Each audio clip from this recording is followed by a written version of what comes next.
नमस्कार। बहुत बहुत स्वागत है आपका जमशेदपुर राष्ट्रीय न्यूज नेटवर्क पर। मैं हूं हरिंदर कौशल। दीपावली का त्योहार जो हर साल मुनाफा बनाता है, इस साल फीका रहा। जो हर साल करोड़ों का मुनाफा बनाता है, एफएमसीजी, साबुन, तेल, टूथपेस्ट, बिस्किट वह सामान है जो जल्दी और सस्ते दामों में बिक जाते हैं। लेकिन मिडिल क्लास ने इसमें भी कटौती कर दी है। जो थोड़ी बहुत ग्रोथ आपको सरकारी आंकड़ों में दिख रही है, उसके पीछे के शेप इकोनॉमी, मतलब एक दिशा में विकास हो रहा है, दूसरी दिशा में विनाश। आज मिडिल क्लास पर टैक्स की मार है, महंगाई की मार है, बेरोजगारी की मार है, और अब तो मिडिल क्लास की संख्या भी घट रही है। जी हाँ, क्या आपने सुना कि भारत की मिडिल क्लास छोटी होती जा रही है?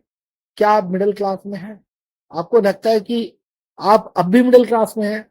क्या मिडिल क्लास है? इसके लिए आज भारत की मिडिल क्लास को समझते हैं।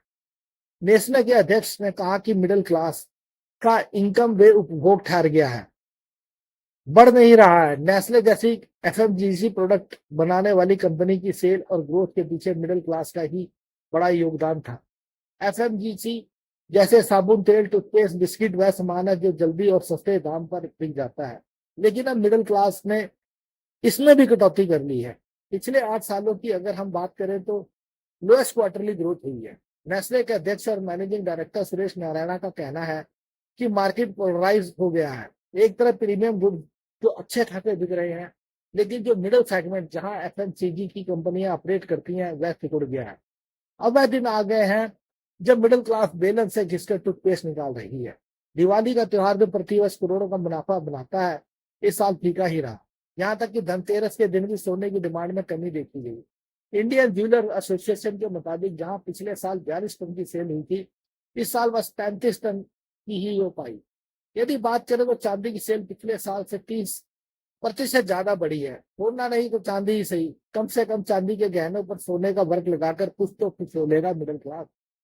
इस दिवाली कार मार्केट में भी ब्रेक से लगे रहे। जहां मारुति सुजुकी और हुंडई इंडिया ने अपनी सेल का लाइफ टाइम रिकॉर्ड तोड़ा, पर ज्यादातर सेल एसयूवी गाड़ियों की हुई।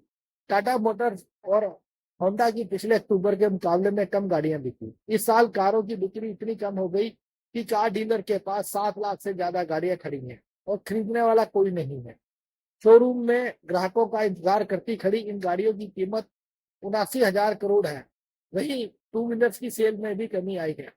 बजाज ऑटो की टू व्हीलर्स की डोमेस्टिक सेल में अक्टूबर में 8% की कमी आई, जबकि आयात 22% बढ़ा है। मिडिल क्लास की हालत यह है कि थार गाड़ी की रील देखकर थार गाड़ी खरीदने पहुंच जाता है शोरूम पर। वहां पर पता चलता है कि 10 लाख से नीचे कोई गाड़ी की ढंग की गाड़ी ही नहीं है।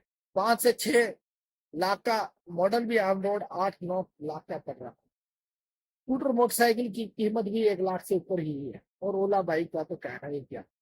इन बातों का निष्कर्ष यही है कि मिडिल क्लास के खरीदने की क्षमता कम हो गई है। उसका जीवन डर की राजनीति से चल रहा है। पहले आपकी बैग छीन लेंगे, आपका मंगलसूत्र छीन लेंगे का चलन, अब रोटी बेटी माटी छीन लेने का डर बिठाया जा रहा है।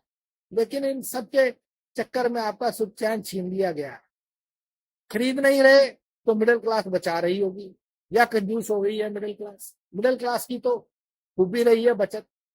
पर माफ करना, यहाँ भी दुखदाई की खबर है। सरकारी आंकड़े ही बताते हैं कि घरेलू बचत 5 दशकों में सबसे कम स्तर पर है।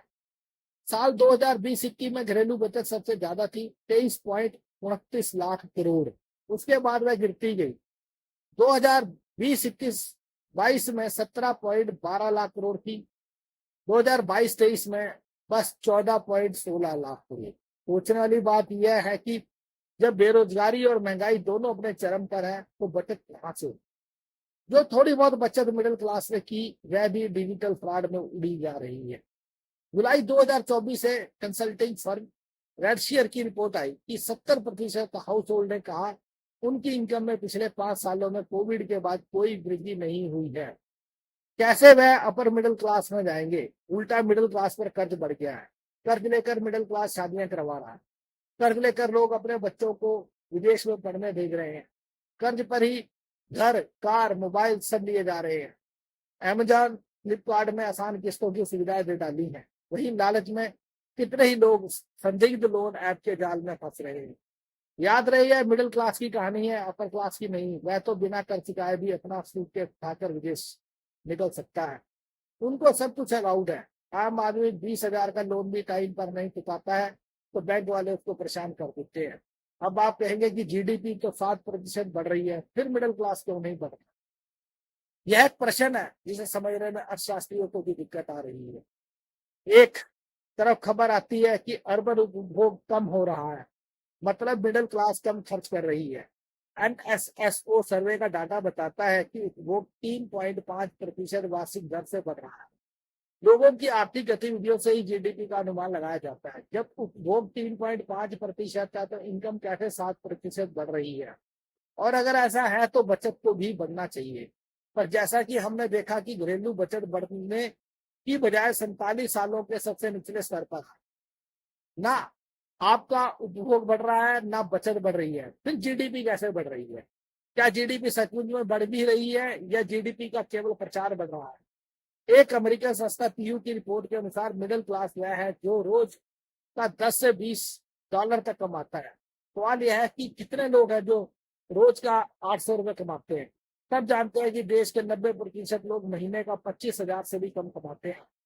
अक्टूबर में ही आई यूएनडीपी की एक रिपोर्ट बताती है कि दुनिया की सबसे ज्यादा गरीबी या यूं कहे गरीब हमारे देश में है 23.4 करोड़ लोग, लेकिन सरकार पहले से ही 81 करोड़ लोगों को फ्री राशन बांट रही है। सवाल है कि क्या यह लोग भी इस रिपोर्ट में आते हैं या मिडिल क्लास में? सरकार कह रही है कि रिकॉर्ड आयकर फाइल किया गया जुलाई 2024 में 7 करोड़ 28 लाख लोगों ने आयकर फाइल किया, लेकिन फाइल करने का मतलब यह नहीं कि सबने टैक्स दिया। 63% टैक्स रिटर्न बिना टैक्स के फाइल किए गए। नौकरी वालों के लिए टैक्स फाइल करना एक जरूरी काम है, लेकिन आय ही इतनी नहीं है कि सरकार को कुछ दिया जाए सके। पिछले साल 2.8 करोड़ लोगों ने अपनी आय से कुछ टैक्स सरकार को दिया। क्लास कहलवाने के लिए कम से कम 80,000 प्रति माह आय होनी चाहिए और अधिकतम 2 लाख। मिडिल क्लास को समझने के लिए इन्फ्लेशन रेट का साथ लेना होगा। इन्फ्लेशन रेट को अगर 7% भी मान ले तो 2017-18 में 1.6 करोड़ लोग मिडिल क्लास में आते थे, जबकि 2022 में इनकी संख्या घटकर 1.1 करोड़ रह गई। तो बचे हुए 50 लाख लोगों को का क्या हुआ? इनमें से 10 लाख अपर क्लास यानी 2 लाख से ऊपर के लेवल पर चले गए। बाकी के 40 लाख लोग मिडिल क्लास के 80,000 रुपए प्रति माह के लेवल से नीचे चले। 45,000 से 80,000 प्रति माह कमाने वालों का नंबर 35 से 40 लाख बढ़ा है। चीन की मिडिल क्लास हमसे कहीं ज्यादा तेजी से बढ़ी है। कोविड महामारी के बाद भारत की मिडिल क्लास मुरझा गई है और लाखों लोग गरीबों की रेखा से नीचे चले गए। वहीं चीन में उतना बदलाव नहीं हुआ। अगर गरीबों की बात करें तो हमारे और चीन में अंतर बहुत ज्यादा है। हमारे 13.4 करोड़ और चीन के केवल 40 लाख लोग गरीब हैं। चीन की जीडीपी में टैक्स का अनुपात साल 2000 में 14% था, जो 2020 में 23% हो गया। इसकी तुलना में हमारी जीडीपी में टैक्स का अनुपात इस दौरान में 15% से लेकर 18% की रेंज में रहा। आर्थिक ग्रोथ में उपभोग सबसे बड़ा रोल अदा करता है। यह कम होता है तो ग्रोथ भी कम होती है। सब उम्मीद लगाए बैठे थे कि दिवाली आएगी तो मार्केट की हालत भी सुधरेगी, फिर शादियों का सीजन आएगा तो अच्छे दिन आएंगे। कुछ लोग तो इस सरकार के 10 साल के बाद भी बजट से उम्मीद लगाए रहते हैं। दिवाली पर पटाखे आप कितने भी फोड़ लो, वह केवल प्रदूषण और शोर बढ़ा सकते हैं, आपकी परचेजिंग पावर को नहीं। जो थोड़ी बहुत ग्रोथ आपको सरकार के आंकड़ों में दिख रही है, उसके पीछे के शेप इकोनॉमी है। मतलब एक दिशा विकास और दूसरी दिशा में विनाश। एसयूवी गाड़ियां ज्यादा बिक रही हैं, स्कूटर की सेल कम हो गई है। प्रीमियम प्रोडक्ट ज्यादा बिक रहे हैं, नॉर्मल प्रोडक्ट कम। लग्जरी बैग लग्जरी वॉच ज्यादा आयात हो रही है और खाने पीने का सामान पीछे रह गया है।